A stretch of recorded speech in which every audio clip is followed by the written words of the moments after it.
ഇടതുപക്ഷക്കാരൊക്കെ അത്യാവശ്യം ബുദ്ധിയുള്ളവരാണ്, പുസ്തകം വായിക്കുന്നവരാണ്.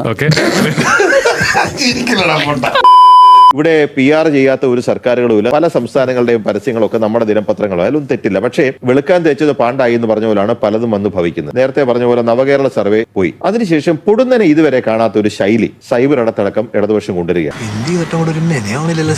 നിലയില്ലാ കയത്തിൽ വീണതിന് ശേഷമുള്ള കൈയിട്ടടി പോലെയാണ്. കാരണം ഒരു പ്ലാനിങ്ങും ഇല്ലാതെയാണ് ഈ പരിപാടികളൊക്കെ ചെയ്യുന്നത്. യാതൊരു സംശയം വേണ്ട. ആ തികഞ്ഞ ആത്മവിശ്വാസത്തോട് തന്നെ പറയാണ്, അടുത്ത 5 വർഷവും ഈ ഇടതുപക്ഷ സർക്കാർ തന്നെ ഭരിക്കും. 30% of the medical negligence world wide ആയിട്ട് അക്സെപ്റ്റബിൾ ആണ്. അപ്പോഴാണ് ഒരു കത്രികയുടെ കേസെടുത്തത് പെരുപ്പിച്ച് കാണുന്നത്, ഒരു കെട്ടിടം ഇടിഞ്ഞു വീഴുന്നത് പെരുപ്പിച്ച് കാണുന്നത്. അങ്ങനെ മറക്കാൻ പറ്റില്ലടാ. ഒരു 10 സെന്റിമീറ്റർ നീളമുള്ള ലോഹ സാധനം അവനവന്റെ ഉള്ളിലായിരുന്നു തറച്ചിരുന്നെങ്കിൽ നമുക്കൊക്കെ ഈ വേദന മനസ്സിലാവും. ഇതിപ്പോ അബദ്ധത്തിൽ ഒരു കത്രിക അല്ലെങ്കിൽ ഒരു ഉപകരണം അകത്ത് കുടുങ്ങിപ്പോയി എന്നുള്ളതാണല്ലോ താങ്കൾ പറയുന്നത്. അതിനുശേഷം ഒന്ന് ആലോചിച്ച് നോക്കി. 2021 മെയ് മാസം 10-ാം തീയതി എന്ന് പറയുമ്പോൾ കോവിഡിന് ന്യൂയോർക്കിൽ നിന്ന് ഇങ്ങോട്ട് വിളിച്ച് ഞങ്ങളോട് ഉപദേശം തേടുന്നു അന്നത്തെ ആരോഗ്യമന്ത്രി അവകാശപ്പെട്ടതിന്റെ പിറ്റേ ദിവസമാണ് ഈ സംഭവം ഉണ്ടായത്. നമ്മൾ ആലോചിച്ച് നോക്കണം. അപ്പൊ ഒരു പ്രശ്നം ഉണ്ടായി കഴിഞ്ഞാൽ ഒരാളുടെ വയറ്റിൽ കത്രി കയറി എന്താ കുഴപ്പം? 499 പേരുടെ വയറ്റിലും കത്രി കയറിയില്ലെന്ന് നമുക്ക് പറയാൻ പറ്റുമോ? 1-2 നെഗ്ലിജൻസ് വെച്ചിട്ട് അമ്പേ പരാജയം എന്ന് പറയുന്നത്. ജയരാജന്റെ യുക്തി വെച്ച് പറയുകയാണെങ്കിൽ സംസ്ഥാനത്ത് 10 മെഡിക്കൽ കോളേജുകൾ ഉണ്ടെങ്കിൽ ഒരു മെഡിക്കൽ കോളേജിന്റെ കെട്ടിടമല്ലേ താഴെ വീണുള്ളൂ എന്ന് പറയേണ്ടി വരും. ഇവിടെ പറയുന്ന നിനക്കില്ലേലും കേൾക്കുന്ന എനിക്കില്ലടാ ഒരു ചളുപ്പ്. മുഖ്യമന്ത്രിക്ക് ജനങ്ങളോട് സംവദിക്കാൻ വേണ്ടിയിട്ട് പത്രസമ്മേളനങ്ങളല്ലാതെ അല്ലെങ്കിൽ കറക്റ്റ് ആയിട്ടുള്ള വാർത്ത കൊടുക്കാത്തതുകൊണ്ട് അദ്ദേഹത്തിന്റെ കാര്യം അദ്ദേഹത്തിന് പറയാനുള്ള കാര്യങ്ങൾ പറയേണ്ടി വരും. ആ പറയേണ്ടതിന് വേണ്ടിയിട്ടായിരിക്കും സോഷ്യൽ മീഡിയ എഫക്റ്റീവായിട്ട് യൂസ് ചെയ്യുന്നത്. ആരെങ്കിലും ഈ ഇടതുപക്ഷത്തിന്റെ ഹാൻഡിലിലൂടെ ഒരു നുണപ്രചരണം നടത്തിയെന്ന് ചൂണ്ടിക്കാണിച്ചു തരട്ടെ. ഇതിനകത്ത് ഒരു കള്ളത്തരം പറയുന്നില്ല, ഒരു നുണപ്രചരണം നടത്തുന്നില്ല. നിനക്കിതിന് മാസക്കൂലിയ ദിവസക്കൂലിയ. ഇപ്പോൾ ശ്രീ ജയരാജ് ഇവിടെ സംസാരിക്കുന്ന സമയത്ത് പറഞ്ഞു ലെഫ്റ്റ് ഹാൻഡിലുകളിൽ നിന്ന് നുണപ്രചരണം ഉണ്ടായിട്ടുണ്ടോ എന്ന്. തുറന്നു കാട്ടപ്പെടുന്ന സത്യാനന്തരം എന്നൊരു സംവിധാനം ഉണ്ടായിരുന്നു. അതിന്റെ എല്ലാ എപ്പിസോഡും കാണണമെന്നാണ് പറയുന്നത്. സത്യമാണോ ഇല്ലയോ എന്നൊന്നും ഞാൻ പറയുന്നില്ല, കണ്ട് തീരുമാനിക്കുക. മറിയക്കുട്ടി ചേട്ടത്തി എന്ന് പറഞ്ഞ ഒരാളിനെ മറക്കാനായിട്ടുള്ള സമയമായിട്ടില്ല. ഞാൻ പറയുന്ന നീ ഒന്ന് കേൾക്ക്. നീനൊന്നും പറയണ്ടേട്ടാ, എനിക്കിപ്പോ എല്ലാം മനസ്സിലായി. നിനക്കിപ്പോ പഴയതൊന്നും ഓർമ്മ കാണില്ല. ഏറ്റവും പ്രധാനപ്പെട്ട കേരളത്തിലെ 1-ാം നമ്പർ ലെഫ്റ്റ് ഹാൻഡിലാണ് ദേശാഭിമാനി. അവരുടെ കാര്യത്തിൽ നിങ്ങൾ പറഞ്ഞ എന്താ? അവർക്ക് എത്ര സ്വത്തുണ്ടെന്നാ പറഞ്ഞു, അവർക്ക് എത്ര ആസ്തി ഉണ്ട്, അവരുടെ മക്കളൊക്കെ എന്ത് ചെയ്യുന്നു എന്നാ നിങ്ങൾ പറഞ്ഞു. എന്നിട്ട് അവസാനം എന്ത് ചെയ്തു? ലേലുവല്ലു പറഞ്ഞില്ലേ? പരസ്യമായിട്ട് ലേലുവല്ലു പറയേണ്ടി വന്നില്ലേ?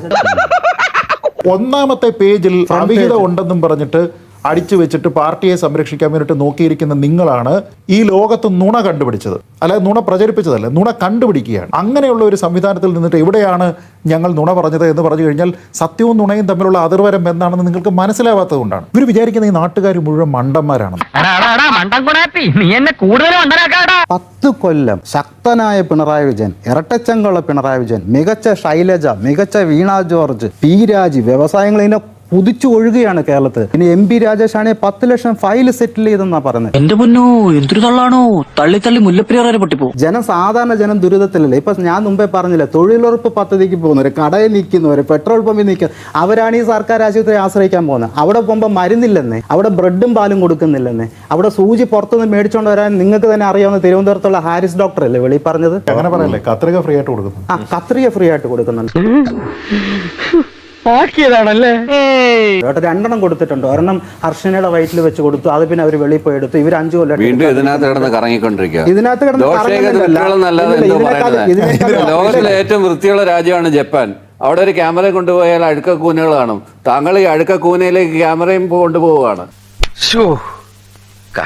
ഇടതുപക്ഷ നേതാക്കൾ പറയുന്ന പല കാര്യങ്ങളിലും ഒരു പൊതു യുക്തിയില്ലായ്മയുണ്ട്. ഇപ്പോൾ ഒരു ഉദാഹരണം ഞാൻ പറയാം. നേരത്തെ താങ്കൾ പറഞ്ഞു അഴിമതി ആരോപണം, ഇവിടെ ഏതെങ്കിലും ഒരു മന്ത്രിക്കെതിരെ ഒരു ആരോപണം നിങ്ങൾക്ക് തെളിയിക്കാൻ കഴിഞ്ഞോ എന്ന് ചോദിച്ചു. ഇടതുപക്ഷം രാജ്യത്ത് എത്രയോ അഴിമതി ആരോപണങ്ങൾ ഉയർത്തിയിട്ടുണ്ട്. ഏതെങ്കിലും തെളിഞ്ഞിട്ടുണ്ടോ? ബോഫോഴ്സ് തെളിഞ്ഞിട്ടാണോ നിങ്ങൾ അതിന്റെ പേരിൽ രാജ്യത്ത് പ്രതിഷേധം നടത്തിയിട്ടുള്ളത്?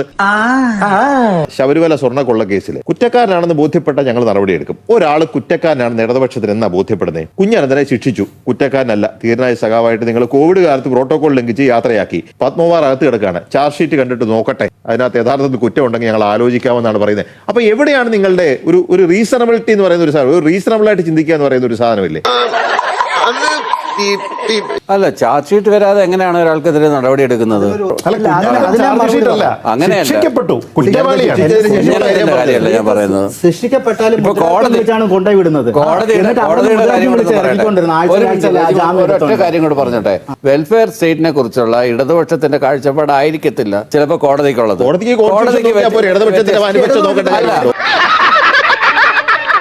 20 കോടി രൂപ ചെലവിൽ നടക്കാൻ പോകുന്ന ഒരു നവകേരള സർവേയിലേക്ക് ആ തീരുമാനം മന്ത്രിസഭ എടുക്കുന്നതിന് മുമ്പ്, തീരുമാനം പുറത്തു വരുന്നതിന് മുമ്പ് അതിലേക്ക് ആളെ തിരികെ കയറ്റാൻ വേണ്ടി പാർട്ടി സംസ്ഥാന സെക്രട്ടറിയോട് സർക്കുലർ കോടതിയിലെത്തി. അല്ലാതെ കേരള ഗവൺമെന്റ് ഏത് വെൽഫെയർ സ്കീമാണ് കോടതി നടന്നത്? മന്ത്രിസഭയുടെ തീരുമാനം ചോർന്നു എന്ന് പറയാൻ പോലും പറ്റില്ല. പാർട്ടി സെക്രട്ടറിയുടെ തീരുമാനമാണ് ചോർന്ന് മന്ത്രിസഭയ്ക്ക് കിട്ടിയെന്ന് പറയുന്നത്. എന്താണ് തമാശയാക്കാണ്? അല്ല തമാശയാക്കാണ്. അങ്ങനെ ആക്കണ്ട കേട്ടോ. പിണറായി വിജയനാണ് എല്ലാ കാര്യങ്ങളും തീരുമാനിക്കുന്നത്.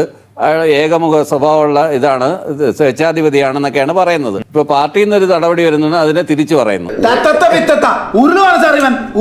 മുഖ്യമന്ത്രിയുടെ ഓഡിയോ സന്ദേശം കൂടെ പുറത്തു വന്നപ്പോഴേക്കും ചലിക്കാതിരിക്കുന്ന പാർട്ടി മെഷറിയെ സർക്കാർ ചെലവിൽ ചലിപ്പിച്ചിട്ടായാലും തെരഞ്ഞെടുപ്പിൽ ഇറക്കുക എന്നുള്ള ബുദ്ധിയോ അല്ലെങ്കിൽ യുക്തിയോ ആരുടേതാണെന്നുള്ളത് അതിന്റെ ഡിസൈൻ മുഴുവൻ കാണുമ്പോൾ നമുക്ക് മനസ്സിലാവും. ഇടതുപക്ഷത്തിന്റെ സ്ഥായിയായ എത്ര മുദ്രാവാക്യങ്ങൾ നിങ്ങൾ ഉറച്ചു നിൽക്കുന്നുണ്ട്? എവിടെയെല്ലാം വെള്ളം ചേർത്തു. പ്രായപരിധി ഇല്ലാതെ എല്ലാ സ്ത്രീകൾക്കും ശബരിമല പ്രവേശനം നേടണമെന്നുള്ളത് VS സർക്കാരിന്റെ കാലത്തെ നിങ്ങളുടെ നിലപാടാണ്, ഇടതുപക്ഷത്തിന്റെ. അത് നടപ്പാക്കിയതിലുണ്ടായ പ്രശ്നങ്ങളെല്ലാം നമുക്കറിയാം. ഇന്ന് ഒരു നിലപാട് ഈ സർക്കാരിനോട് ചോദിക്കുമ്പോൾ എന്താ പറയുന്നത്? സമയം വരട്ടെ, വിശ്വാസികളോട് ചോദിക്കും. ഇടതുപക്ഷത്തിന്റെ കൺസിസ്റ്റന്റ് ആയിട്ടുള്ള നിലപാടിൽ നിങ്ങൾ ഇപ്പോഴും ഉറച്ചു നിൽക്കുന്നുണ്ടോ ഇല്ലയോ? ആഗോള അയ്യപ്പ സംഗമം നടത്തി. തന്ത്രി വ്യഭിചാരിയാണെന്ന് പരസ്യമായി വിളിച്ചു പറഞ്ഞ പിണറായി വിജയൻ ആ തന്ത്രിയെ കൈക്ക് പിടിച്ചു കൊണ്ടുവന്ന് വിളക്ക് കത്തിച്ചു, അല്ലേ? അപ്പൊ തന്ത്രിയുടെ വ്യഭിചാരം അവിടെ തീർന്നു. വെള്ളാപ്പള്ളി നടേശനെ കുറിച്ച് കേരള തൊഗാഡിയ എന്ന് അദ്ദേഹം വിളിച്ചിട്ടുണ്ട്. ആ വെള്ളാപ്പള്ളി നടേശനെ കാറെ കൊണ്ട് നടന്നു. കളിച്ചുകുളങ്ങര പോയി അവൈലബിൾ ക്യാബിനറ്റ് അദ്ദേഹം അവിടെ വെച്ച് കൂടി.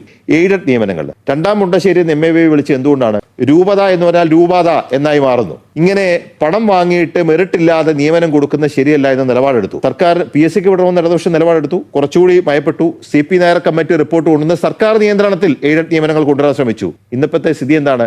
NSSന് അനുകൂലമായ കോടതി വിധി വേണമെങ്കിൽ ബാക്കിയുള്ളവർ പോയി വാങ്ങിച്ചിട്ട് വരാൻ ആദ്യം പറഞ്ഞു. രണ്ടാമത് ഒന്നുകൂടെ വരേണ്ടി കഴിഞ്ഞപ്പോൾ പറഞ്ഞു, കോടതിയിൽ ചെന്ന് പറഞ്ഞു ഇത് അവർക്കൂടി കൊടുക്കുന്നത് ഞങ്ങൾക്ക് വിരോധമില്ലെന്ന് പറഞ്ഞു. മൂന്നാമത് വേറൊരു നിയമദോഷം വാങ്ങിയിട്ട് കോടതി പറയണ്ട ഞങ്ങൾ ഇതാ കൊടുത്തിരിക്കുന്നു എന്ന് പറയുന്നു. എവിടെയെങ്കിലും ഒരു സ്ഥലത്ത് പറഞ്ഞിടത്ത് ഉറച്ചു നിൽക്കാൻ ഇടതുപക്ഷ രാഷ്ട്രീയത്തിന് കഴിയുന്നുണ്ടോ ഇന്ന് ഈ ഭരണത്തിൽ? ചില സമയങ്ങളിൽ പ്രായോഗികമായ ചില തീരുമാനങ്ങൾ എടുക്കേണ്ടി വരും. ആ പ്രായോഗികതയുടെ ഭാഗമായിട്ട് പലതിലും തീർച്ചയായിട്ടും. കാര്യം അഭിപ്രായം എന്ന് പറയുന്നത് ഇരുമ്പിലൊക്കെ ഒന്നുമല്ല. CPMന്റെ ഏറ്റവും വലിയ വിമർശകർ CPM വിട്ടുപോയിട്ടുള്ള ആൾക്കാരാണ്. അതെന്തുകൊണ്ടാണ്? ആ വ്യതിയാനം ഞാൻ പറഞ്ഞല്ല, BTR പറഞ്ഞ. ഞാൻ പറഞ്ഞപ്പോ നിൽക്കുന്ന ആൾക്കാരെല്ലാം ഭേദമാണ്. നാളെ ഒരു കാലത്ത് ഇവരെ എല്ലാം നമ്മൾ സംശയിക്കണം. അത് തന്നെയാണ്. നിനക്ക് വല്ല പ്രാന്തണ്ട ഈ ഊളകളോട് വർത്താനം പറയാൻ. ഇന്ന് നമ്മളെ TV ചാനൽ ചർച്ചകളിൽ പങ്കെടുക്കുന്ന CPMനെ ഏറ്റവും കൂടുതൽ വിമർശിക്കുന്ന ആൾക്കാരൊക്കെ സ്ഥാനമോഹികളായിട്ടോ വ്യക്തിപരമായിട്ട് എന്തെങ്കിലും ഒരു നേട്ടം കിട്ടണമെന്നുള്ള ആഗ്രഹത്തിൽ അതിന് മോഹഭംഗം ഉണ്ടായതുകൊണ്ടോ വിട്ടുപോയിരിക്കുന്ന ആൾക്കാരല്ല. മറിച്ച് അവരൊരു പൊസിഷനിൽ നിൽക്കുകയാണ്. നിലപാട് തറയിൽ നിന്നുകൊണ്ട് അഭിപ്രായം പറയുകയും ആ അഭിപ്രായത്തിന് സ്വീകാര്യത കിട്ടാതെ അതിന് ഇപ്പൊ ഈ കുഞ്ഞികൃഷ്ണനൊക്കെ ചെയ്തിരിക്കുന്ന അതേ കാര്യം, അതേപോലെയുള്ള കാര്യം അവിടെ നടക്കുന്ന സമയത്ത് ഇതിന്റെ കൂടെ ഇനി എനിക്ക് നിൽക്കാൻ പറ്റില്ല എന്ന് തീരുമാനിക്കുന്നുണ്ട്. അല്ലെങ്കിലും സത്യം പറയുന്നവരെ പാർട്ടി വിരുദ്ധരാക്കുന്നതാണല്ലോ സഖാവേ നമ്മുടെ സ്ഥിര ഏർപ്പാട്. ഞാൻ പറഞ്ഞത് അവരുടെ ശബ്ദം നിങ്ങളെ ഏറ്റവും കൂടുതൽ വേദനിപ്പിക്കുന്നത് BJPയുടെയോ അല്ലെങ്കിൽ കോൺഗ്രസിന്റെയോ ആൾക്കാർ പറയുന്നതിനേക്കാൾ കൂടുതലായി മാറുന്നത് അതേപോലെയുള്ള ഒരുപാട് ആൾക്കാർക്ക് അവിടെ പ്രചോദനം നൽകുന്നുണ്ട്. ഞാൻ പറഞ്ഞത് നിങ്ങളൊരു നിലപാടെടുക്കുന്ന സമയത്ത് കാലോചിതമായിട്ടുള്ള മാറ്റങ്ങൾ വരണം. അക്കാര്യത്തിൽ ഒരു തർക്കവുമില്ല. പക്ഷേ ഈ കാലോചിതം എന്ന് പറയുന്നത് നിങ്ങൾ ചെയ്യുന്നത് തെറ്റാണ് എന്ന ആൾക്കാർ നിങ്ങളോട് പലവരും പറഞ്ഞിട്ട് 2 പതിറ്റാണ്ട് കഴിഞ്ഞതിന് ശേഷം ഞങ്ങൾക്ക് പറ്റിയത് തെറ്റായിരുന്നു എന്ന് പറയുന്നതിലല്ല. അത് പലരും മനസ്സിലാക്കിയ കൊള്ളാം. ഒരു ഭാഗത്ത് നമുക്ക് സഖാവ് പുഷ്പന്റെ അവദാനങ്ങൾ വാഴ്ത്തിപ്പാടുന്നതിനും മറ്റൊരു ഭാഗത്ത് നിങ്ങൾക്ക് ആ തീരുമാനം തിരുത്തുന്നതിനും ശരിയായിട്ട് രണ്ടും കൂടെ ഒന്നിച്ചു പോകില്ല. ഗെയിൽ പദ്ധതിയെ എതിർത്ത ആൾക്കാർ, സമരം നടത്തിയ ആൾക്കാർ, എന്നിട്ട് ഗെയിൽ പദ്ധതി ഞങ്ങളാണ് നടപ്പാക്കുന്നത് എന്ന് പറഞ്ഞു. ഞാൻ പറഞ്ഞില്ല, അങ്ങനെയല്ല ഞാൻ പറഞ്ഞ തെറ്റ് തിരുത്തുന്നുണ്ടല്ലോ. ശരി, അങ്ങനെയാണെങ്കിലും വൈകിയാണെങ്കിലും നിങ്ങളുടെ സ്ഥായിയായ മുദ്രാവാക്യങ്ങളിൽ നിന്ന് കേവലം വോട്ടുകൾക്കും സീറ്റുകൾക്കും വേണ്ടി വഴിവിട്ട് കാലിന്റെ അടിയിൽ ഉറച്ചു നിന്നിരുന്ന മണ്ണ് ഒലിച്ചു പോകുന്നു എന്നുള്ളൊരു ആശങ്ക പല ഇടതുപക്ഷക്കാർക്കുണ്ട്. അതിൽ അടിസ്ഥാനമുണ്ടോ? യാതൊരു അടിസ്ഥാനമില്ല. കാരണം ഇടതുപക്ഷക്കാരൊക്കെ അത്യാവശ്യം ബുദ്ധിയുള്ളവരാണ്, പുസ്തകം വായിക്കുന്നവരാണ്, ആളുകൾക്ക് കാര്യങ്ങളൊക്കെ അറിയാം. അത് പിന്നെ എനിക്കറിയില്ലേ ചേട്ടന്റെ സ്വഭാവം. ഒരു മാധ്യമ സിൻഡിക്കേറ്റ് മറ്റ് പല കമ്മ്യൂണിസ്റ്റ് വിരുദ്ധരും ഒരുമിച്ച് ചേർന്ന് ഈ സർക്കാരിനെതിരെ കടന്നാക്രമണം നടത്തുന്നതെന്ന് ഇവിടുത്തെ ഇടതുപക്ഷ മനസ്സിന് നന്നായിട്ട് അറിയാം. അത് ബാക്ക്ലാഷ് ചെയ്യാൻ പോകുന്നത് ഈ പോളിലൂടെയാണ്. ഈ പോളിലൂടെ അത്തരക്കാർക്കൊക്കെ ശക്തമായ മറുപടി കൊടുക്കുമെന്ന് തന്നെയാണ് എന്റെ പ്രതീക്ഷ. അത് സംഭവിച്ചിരിക്കും. അവന്റെ ആത്മവിശ്വാസം തർക്കമില്ല. നമ്മുടെ വിദ്യാഭ്യാസ വകുപ്പുമായി ബന്ധപ്പെട്ട് കുറേയധികം തീരുമാനങ്ങൾ വന്നിരുന്ന സമയത്ത് ഇവിടുത്തെ മുസ്ലിം സംഘടനകൾ പലതും, പ്രത്യേകിച്ച് സമസ്ത പോലെയുള്ള സംഘടനകളുടെ എതിർപ്പ് പറഞ്ഞു. ടൈമിന്റെ കാര്യത്തിലാണെങ്കിലും സൂംബ ഡാൻസ് കൊണ്ടുവരുന്നതിൽ ജെൻഡർ ന്യൂട്രൽ യൂണിഫോം, ഞാൻ പറഞ്ഞ ഈ ഒരു സമയത്ത് മന്ത്രി ബിന്ദു ആയിക്കോട്ടെ, ശിവൻകുട്ടി ആയിക്കോട്ടെ, ഇവരെല്ലാം ഈ തീരുമാനത്തിൽ ഉറച്ചു നിൽക്കുന്നു എന്ന് പറഞ്ഞു. പിന്നെ പതുക്കെ വെള്ളം ചേർത്ത് വന്നു. അതിനെ എന്താ പറയുക? പ്രായോഗിക നിലപാടെന്നാണോ? മതസംഘടനകൾ പറയുമ്പോൾ മറ്റ് രാഷ്ട്രീയ സംഘടനകളോ അല്ലെങ്കിൽ പ്രഷർ ഗ്രൂപ്പുകളായിട്ട് പ്രവർത്തിക്കുന്ന സാമുദായിക സംഘടനകളോ സംഘടനകളോ ഒക്കെ തന്നെ ഒരു കാര്യം പറയുന്ന സമയത്ത് പ്രായോഗിക അടിസ്ഥാനത്തിൽ ചിന്തിച്ച് തീരുമാനമെടുക്കുക എന്ന് പറയുന്നതും ഈ പ്രഷറിൽ വീഴുക എന്ന് പറയുന്നത് രണ്ട് കാര്യങ്ങളാണ്. മനസ്സിലായ നിനക്കെങ്ങനെ മനസ്സിലാവാൻ തന്റെ തലയിൽ വല്ലതും ഉണ്ട്? ഇപ്പൊ കാണുന്നത് തെരഞ്ഞെടുപ്പ് രാഷ്ട്രീയത്തിനെ ഓറിയന്റ് ചെയ്തുകൊണ്ട് ആ രീതിയിലത്തേക്ക് മാത്രം ദൗർബല്യം മാത്രം മാറാപ്പായി കൊണ്ടു നടക്കുന്ന ഒരു പാർട്ടി ആ രീതിയിലാണ്. അതിന് പ്രായോഗിക രാഷ്ട്രീയം എന്നുള്ള പേരല്ല പറയേണ്ടത്, ദൗർബല്യം എന്നാണ്. പക്ഷെ നമ്മൾ മോമിച്ച് ബ്ലോക്ക് ചെയ്ത് അവന്റെ ഒടുക്കത്തെ കുത്ത്. ഇടതുപക്ഷം എന്ന് പറഞ്ഞ് ബോർഡ് എഴുതി താഴെ വെച്ചിരിക്കുമ്പോൾ ഇടതുപക്ഷത്തിന്റെ പ്രിൻസിപ്പിളിൽ ഇരിക്കണം, ഇല്ലെങ്കിൽ നിങ്ങളെ പേരങ്ങ് മാറ്റ്, വലതുപക്ഷം നാക്ക്. ഞാൻ ആദ്യം മുതലേ തന്നെ ചർച്ചകളിൽ പങ്കെടുക്കുമ്പോൾ പറയുന്ന ഏറ്റവും വലിയ വിമർശനം communist party of India Marxist എന്ന് പറയുന്നതിനകത്തിൽ കമ്മ്യൂണിസവും മാർക്സിസവും ഒന്നുമില്ല. ട്രഡീഷണൽ ആയിട്ടുള്ള നിങ്ങളുടെ മൂല്യം അതല്ല, പേരിലേ ഉള്ളൂ. ദേശാഭിമാനിയിലെ തീയതി കറക്റ്റ് ആണ് എന്ന് പറയുന്നത് പോലെയാണ്. കിട്ടേണ്ടതൊക്കെ കിട്ടിയല്ലോ, സമാധാനമായല്ലോ.